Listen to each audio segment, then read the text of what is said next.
angry, but don't use your anger as fuel for revenge. And don't stay angry, don't go to bed angry.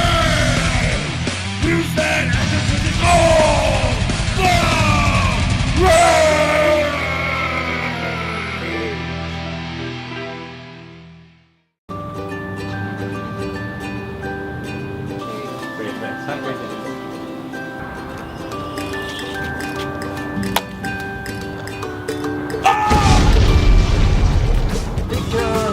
In the Barbie world, life is plastic. It's a... Hey!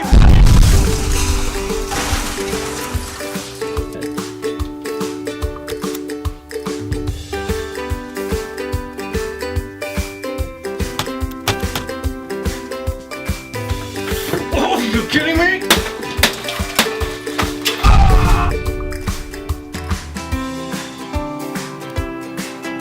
I said no pick!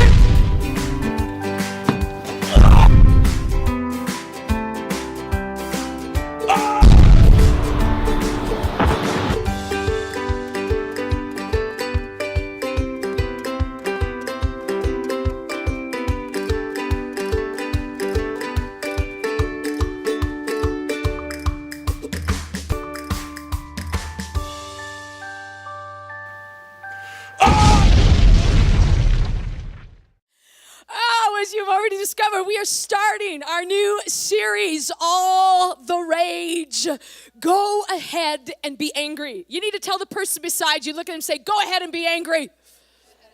You can kind of say it mad. Some of you are like, should I actually be saying this in church? It's like, I thought we're supposed to be all about goodness and love and kindness and niceness. Isn't that true? All right, well, you know, it is a crazy thing to say, but before we get going any further, I want us to look at our theme verse for this series. We're going to read it out loud together. Ephesians 4:26 and 27. Why don't you join me? Go ahead and be angry. You do well to be angry, but don't use your anger as fuel for revenge. And don't stay angry. Don't go to bed angry. Don't give the devil that kind of foothold in your life. Go ahead and be angry. You mean it's okay to flip out and yell at my sister? No. You mean it's okay to yell at the kids to stop making so much noise? Or to punch a hole in, maybe. It's okay to punch in a hole in the wall because I stepped on a Lego. Does that mean I can yell at the ref for the stupid call that could take place in the game? Oh, some of you, sorry, it's a little bit tense territory. Do you mean it's okay to tell my ex or my boss or my teacher what I really think of them? No, that is not what we're talking about today or even in this series. There is a whole range of avenues relating to anger that we could cover. But this morning especially and through this series, I hope we can uncover for you maybe a different perspective on anger, okay? A little bit of a different twist. Now, before you start checking out, going on checking your Facebook status because you're kind of feeling guilty because this might be a little bit too close to home, you can rest easy. This isn't just about, telling you need to get your anger under control, because we're going to take a look at this powerful emotion.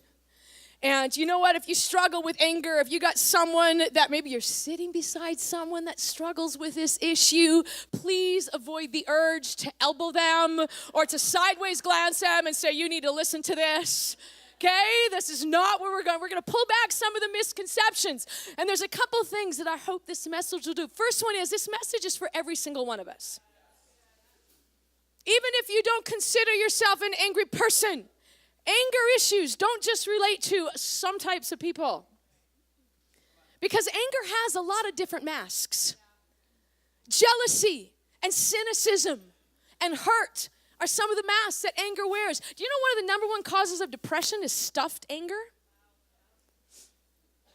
So anger has a whole bunch of different masks. This relates to every single one of us, not just the exploders in your life and in your world. And you know what I also hope, one of the other things I hope this message will do is I hope it will remove the guilt and frustration for any of you that are struggling with trying to get control in this area. Because here's the thing. What happens is when we blow it, come on, what usually kicks on? Guilt. Because I feel like an idiot. Because I just hurt somebody, or I just made myself look like a fool. And you know what? Then we start this internal dialogue, and we just feel worse. Guilt isn't the way that you deal with anger. Because just telling yourself to get it under control is not going to help matters. Guilt just digs a deeper hole for you. We also don't want to make excuses for our anger. Because making excuses just keeps you a victim. And so we want to break some of the guilt, some of the frustration, and hopefully this will offer you some hope this morning. As we pull back some of the misconceptions, maybe paint a different picture of anger, because anger can be a very productive force. And here's the first thing that you need to know about anger. God got angry. And some of you are like, exactly, that's why I don't want anything to do with that God that just gets mad at people. Here's what you need to know about God's anger. The thing that makes God, that he gets angered at the most, is anything that could destroy or threaten you. That's what ticks him off more than anything else. Not you, but what could destroy you. We're going to look at a really interesting passage from a book called Psalms. It was written by a guy named David. And David, he was a songwriter, he was a poet, he was a guy that had some issues with anger. He was a warrior king. And he was a very powerful man. And I want us to read, you can follow along with me. The verses are going to be up on the screen. And we're going to read from Psalm 18, starting in verse 7 down to 17, and it's kind of a bit of a condensed version of this. And this is David speaking. I want you to look at how he's describing God. He said, "In my distress, I cried out to the Lord. I called to my God for help. God heard my voice from his temple. I called to him for help, and my call reached his ears. The earth rocked and shook. The bases of the mountain trembled and reeled because of God's anger." Look at this next part. "Smoke went up from God's nostrils." That's pretty intense. "Out of his mouth came a devouring fire. Flaming coals blazed out in front of him." Can you just imagine? This is a major light show going on. We've got smoke coming out of God's nose. There is lightning and hailstones and all sorts of things. It is just like explosions going on. God parted the skies and came down. God mounted the heavenly creatures and flew. He soared on the wings of the wind. The Lord thundered in heaven. The Most High made his voice heard with hail and coals of fire. God shot his arrows, scattering the enemy. He sent the lightning and threw them into confusion. And from on high, God reached down and grabbed me. God saved me from my powerful enemy. He saved me from my foes who were too much for me. I love this because, man, this is such a great description, man. When you feel overwhelmed and you feel like everything is caving in on you, you know what? This is God's response to come and rescue you. He is getting really upset at anything that would threaten you, anything that would try to destroy you. God, what a great picture of God's righteous anger. God is a dad. He's a very protective dad, and he gets ticked off when anybody messes with his kids. Come on, how many of you dads, you know that? There's something that goes off in you when you think of somebody hurting my kids. Some of you mama bears out there, you know exactly what I'm talking about. You don't mess with my kids. What do you mean? Some of you are so nice and quiet, but when it comes to your kids, you're like, "Rawr!" Come on. God got angry. You know what? Even Jesus got angry. You know, when he walked the planet, there was a time where he went into the temple and he was so mad, he started turning the tables on the money changers because they were extorting money out of God's people, especially the poor people. And Jesus was mad. He got mad when people who were marginalized, like the sick, or like the poor, or like people who were looked down in society, when other people were mistreating them, Jesus got mad at that. See, it's okay to be angry. God got angry. See, anger can be a very destructive or a very powerful force to bring about change, not only in your personal life, but to be used to bring change in the world that we live in.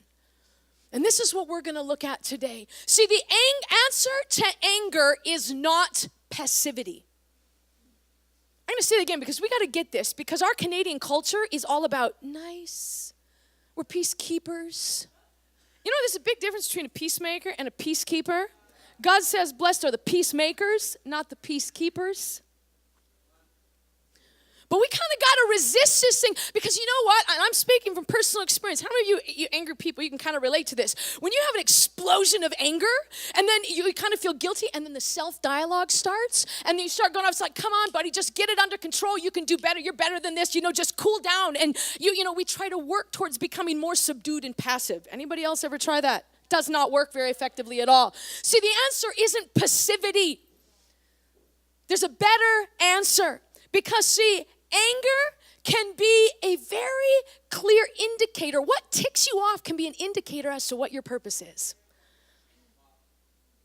See, what gets you riled up inside can point towards what God has wired you for making a difference and putting right in our world. See, anger is a form of passion. And passion, rightly directed, can make incredible change. It can bring change in our world. What ticks us off is an indicator as to what our purpose is. Well, does that mean exploding at my boss is an indicator that my purpose in life is to make his life miserable? No, that is not how it works. But see, those things that really tick you off can be an indicator how God has wired you. We'll just take one thing. People that get really mad at things like abortion. Usually we see anger displayed in wrong ways, like picketing and being ignorant towards abortion clinics or doctors or people who had an abortion. That is not the way that anger should be expressed. But see, if you get mad at that, you know what? Maybe it's an indicator that God is wired in you to make a difference in the lives of, maybe you're to be one that's going to maybe adopt some babies. Maybe God's wired you to build relationship with some young women who could easily go down the road of finding themselves in a place where they find themselves pregnant, alone. I didn't want this baby, and it happened as a product of this, and I don't want anything to remind me of that. Maybe God needs you to build some relationships. Maybe you're ticked off about something at work, something that's not working right, and you just hate it, and every day you're going into work and you hate it. You know what? Maybe God's wired you you're there not just to do a job, you're there to make a difference.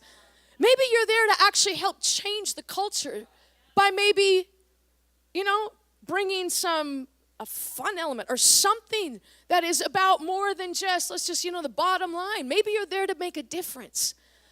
And see, what we get mad at can really be an indicator about what we're wired to make a difference for. Anger is a form of passion.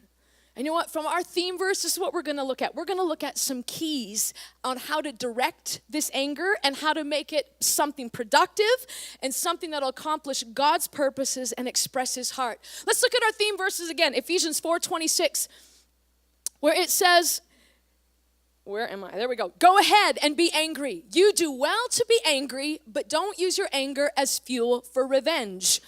Don't stay angry. Don't go to bed angry. Don't give the devil that kind of foothold in your life. Here's the first thing. How do you redirect anger? Number one, don't sin in your anger. Don't sin in your anger. I'm going to read you a quote by the guy by the name of Henry Ward Beecher. He lived a few centuries ago. He was a big supporter of the abolitionists, people that were working to abolish slavery. He was actually a minister. Some of you might, if any of you Americans might be familiar with the name Harriet Beecher Stowe. She wrote Uncle Tom's Cabin. It's an old book. If you're an American, in American school like I was raised in, you knew this book. This was his sister. Henry Ward Beecher, he said, a man that does not know how to be angry does not know how to be good. Now and then, a man should be shaken to the core with indignation over things evil. There are things going on in our world that we should get ticked off about. There is slavery. We should get really ticked off about slavery. People that are forced into slavery, tricked into slavery, drugged into slavery in the 21st century. Hello, something is wrong with this. We should get mad about poverty. We should get mad about things that families that are breaking down and kids that are forced to grow up in environments of violence and abuse and they have no say in it. There are things that we should get mad about. But the way our anger itself isn't sin, but often how we do it and express it is sin. Because it comes out in all of the wrong ways. See, the answer isn't to push anger away or to stuff it. Your body needs a physical outlet for anger. See, if you just try to ignore anger and just try to think happy thoughts, you know, how many remember that movie, Anger Management? Oh, it's a movie. There is one crazy, it's a long time ago, or there's a lot that is not really clear, but there was this one section in that movie where one of the guys says, "You're angry. I can tell you're angry. Let's sing. Do you know I feel pretty?" Come on, that is not the way to deal with anger. But your body needs a physical outlet for anger. Man, I remember this because your body was not made to carry anger for a long period of time. It just wasn't. It creates stress in your body. And the number one system in the first system that stress starts affecting in your health is your digestive system. That's why when you struggle with anger, you tend to have things like ulcers, irritable bowel syndrome, all sorts of other stomach issues. It's because your body wasn't made to handle the stress of carrying anger. And I remember I'm still working on getting the anger issue controlled in my life. But there's a time where I was a lot worse than what I am now. And how many of you, it's like you get the angers, but I remember this one time I was like so mad. And I don't remember what it was. I was over at a friend's house, and it was a whole bunch of, there were guys that were really good friends, and it was like a bachelor pad. Hello, how many of you know how filthy those can be? I was so mad, I cleaned that thing spotless. I even did the bathroom. Oh, yeah, I was mad. That was disgusting. But why you get mad? Or maybe, how many of you clean? You go into cleaning mode, or you go into organizing mode, or you go into, maybe it's just like you go for a run, or you go pump weights, or you go into, kickboxing and get the bag on, you start punching things. Actually, that'd be actually really good. Kickboxing. I should get one of those punching bags on there. Here's the thing. See, when anger comes, we need an outlet. How are you going to express it? You've got two choices. The first choice is allow your flesh part or that self part of you to direct it. And see, when you allow that part of you to direct anger and to give release to it, you're going to hurt people because it's always going to come out destructive. It's going to come out in words. It's going to come out in action. It's going to come out in things that aren't constructive. The other option, and this is one of the benefits of when you have a relationship with Jesus Christ, when you've allowed the life of Jesus Christ to come in and live in you and dwell in you, you now have access to the power of His Spirit. And see, God's Spirit can then direct our anger into something productive. God got mad at things. And we can use that anger to be channeled into something productive. And I just want to sign out. How many of you have ever experienced, it's kind of like this, it's like an underneath the surface, constant irritation, frustration, anger thing. You ever feel it? It's just like something simmering under the surface. And you're just like, oh, what's going on here? I just can't get rid of it. Sometimes it's a few different things. Sometimes it is health related, but sometimes, you know what, something that's really helped me get a better perspective on this. There's a verse in Isaiah chapter 11, and this is what it says. It's describing Jesus. It says, He will clothe Himself with righteousness and truth. The impulse to right wrongs will be in His blood. And when I receive the life of Jesus, it's like His breath and His blood flow through me.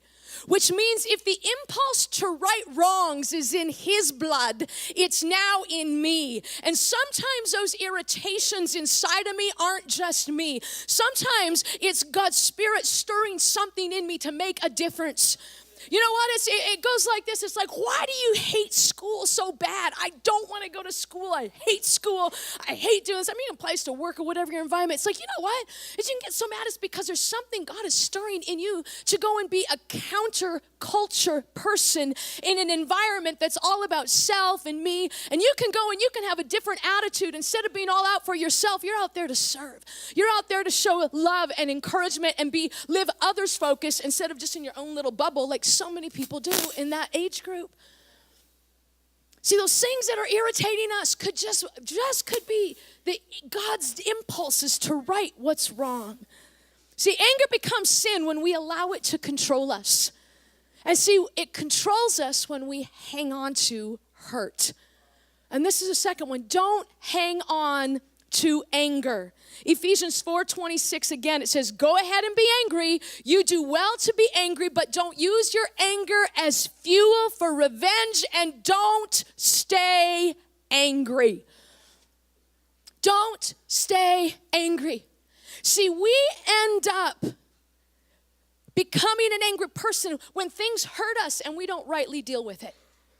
When someone has disappointed us, someone's embarrassed us, someone maybe took something that we felt we deserved. Maybe they took our promotion, or they took a friend, or they took an opportunity, or they took my dream for a wonderful family. And you took this from me, and you took that. See, when we hang on to hurt, it ends up becoming this thing in us that festers.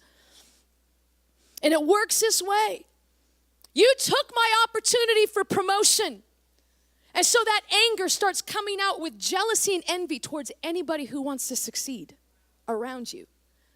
You took my heart, and so now I've got these big walls up around me. Nobody can get through.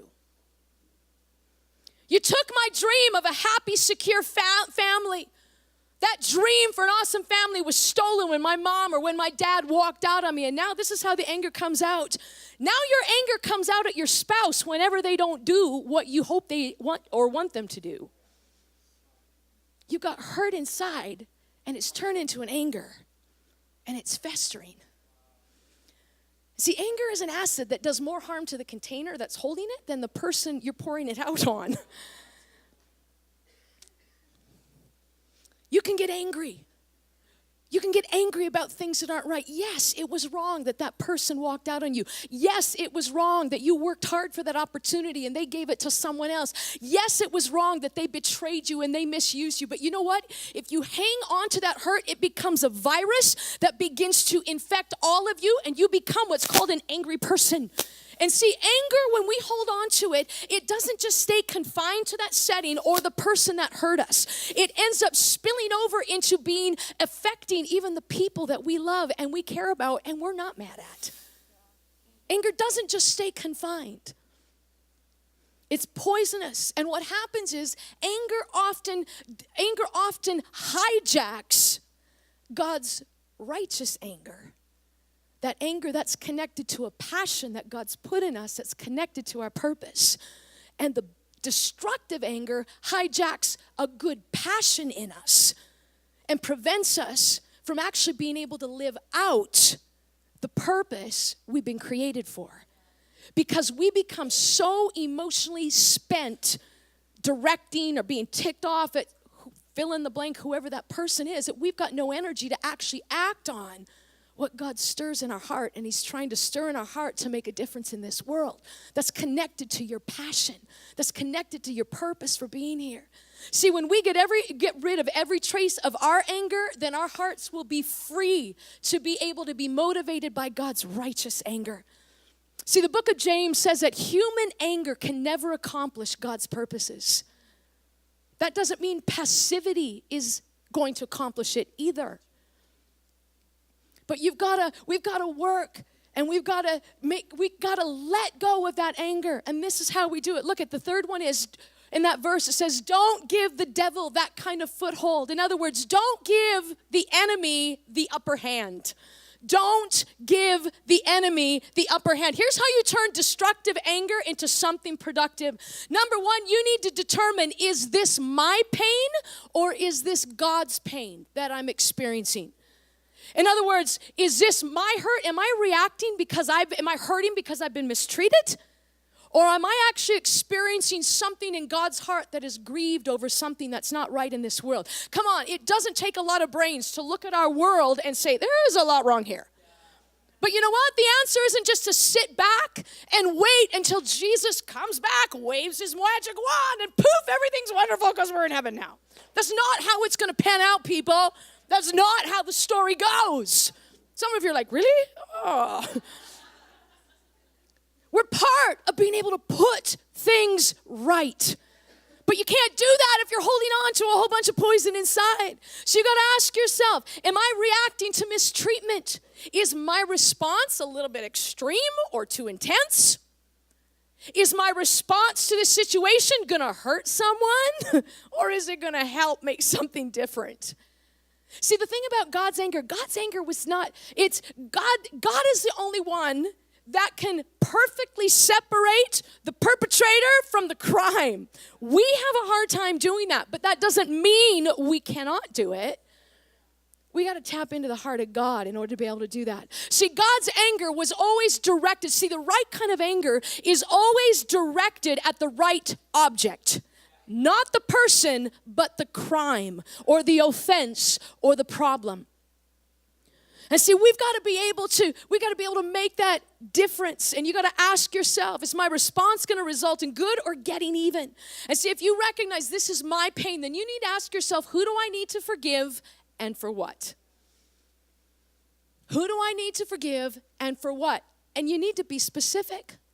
What do you feel owed? Do you feel like you're owed another opportunity because that was taken from you? Do you feel like you're owed a second chance at an awesome family because that was stolen from me as a kid? Yeah, absolutely, God wants you to have an awesome family. But if we hold on to that thing, I'm owed that because blank, blank, blank, blank, blank walked out on me, treated me, did this to me. What do you feel owed? Do you feel owed an apology? See, in order to cancel a debt, you need to know specifically what that debt is, because that's exactly what forgiveness is. And this is the next one. You got to cancel their debt. That is the definition of forgiveness. Forgiveness means to let go of. It doesn't mean to forget about it. It doesn't mean I'm saying that's okay. It means to let it go. To forgive means to cancel the debt, which means I let go of my right for payback. I am canceling your debt. Yes, you owe me this. Yes, you treated me this way. Yes, you stole this from me. Yes, you did this to me. But you know what? I am canceling that debt. And it means that I am forever letting go of needing that thing. That's how you let it go. You cancel their debt. See, if we hold on to our right for payback, we are the ones that are going to pay. But if we cancel it, we're free. We are free. And see, if you recognize that it's your pain, you got to do this. And you know what? This doesn't mean you need to go get therapy. Maybe you do. Maybe you just need to get in the regular practice of when you think of somebody and it doesn't create a happy thought in your head when you think of them. It's a good indicator of, you know what, God? I'm just choosing to cancel anything that I feel like they owe me. I'm just choosing to cancel any debt I feel like they owe me. God, I'm not. And you don't have to get really introspective about this. This isn't going home and sitting for 3 hours and trying to sort out your past. We simply, if there's something that comes to mind, some person that comes to mind, especially if there's names popping up as I'm speaking, those are a good indicator. God, I'm choosing to cancel. I am canceling. Man, we got to get this because some of us are scared of anger. Some of us are scared of it, and we're trying to be passive, and that's not how God wired you. Moms, I'm going to speak to you for a minute. You got to stop turning your boys into little pansies. So many times we're scared of anger, and they're angry, and you're flipping out, and this is, you know what the worst thing you can tell your kid is, don't be angry, stop being angry, stop being angry. You need to teach them how to channel it. Because what you're doing is you're creating this passive little wimp that just is, You need to teach them how to express their anger and how to do it right so that it can be a fuel that will be able to allow them to be the hero that God made them to be and the champion and the rescuer that God made them to be. And you need to get out of your own fear because somebody else might have mistreated you. And you need to let it go. And it's made you a passive person, which is not the way God intended you to be. God was anything but passive when he came to this earth to deal with sin. And see, when you determine, you know what? Maybe you determine, okay, this isn't my pain. I've dealt with my pain. Maybe I'm feeling God's pain. You know what you need to do? You need to get an action plan quickly. Because the longer you sit on that, it's going to fester in you. And you're just going to be, what you're going to do is you're going to turn into a campaigner instead of somebody who's a change agent. Why don't we stand? I hope this is okay this morning. You know, when we recognize, God, you're stirring something in me. You know what? We got to ask, where God might be stirring something in some of you right now about making a difference. And it's his heart he's stirring in you. And you know what? You got to ask God for his grace, because God's grace is the only container strong enough to be able to carry and express his anger in a right way. It's never directed at people. It's directed at the problem. Why don't you just close your eyes and just say, God, would you show me any debts that I'm hanging on to that I need to cancel? God, I need your grace. And I receive your grace to forgive, to let it go. You know what? Just with your eyes closed, I want everybody to just hang for just a minute, because I just want to be able to explain something here for some in this room that you don't have a relationship with Jesus. And maybe your picture of God was the angry guy in the sky ready to smite everybody, and you've just been distant, or maybe you just haven't given God much thought. You know what? You know, it says that God poured out his anger on sin. He came to save us. He came to rescue us. And God put all of his anger on our sin on Jesus Christ once and for all, so that we could actually live different, so that we could be free, so that we wouldn't have to live directed by ourselves, but we could live directed by his life in us, that will allow us to live out the purpose that we were made for, allow us to live out the passions that God put in us. And I want us to pray right now. This is a prayer of invitation, saying yes to Jesus Christ and receiving his life. Why don't we all pray this out loud together? Say, Jesus, I need you. I want you. I yield to you. I thank you for taking my place, for canceling the debt that I owed. Thank you for giving me new life. I receive you now. Amen. Amen.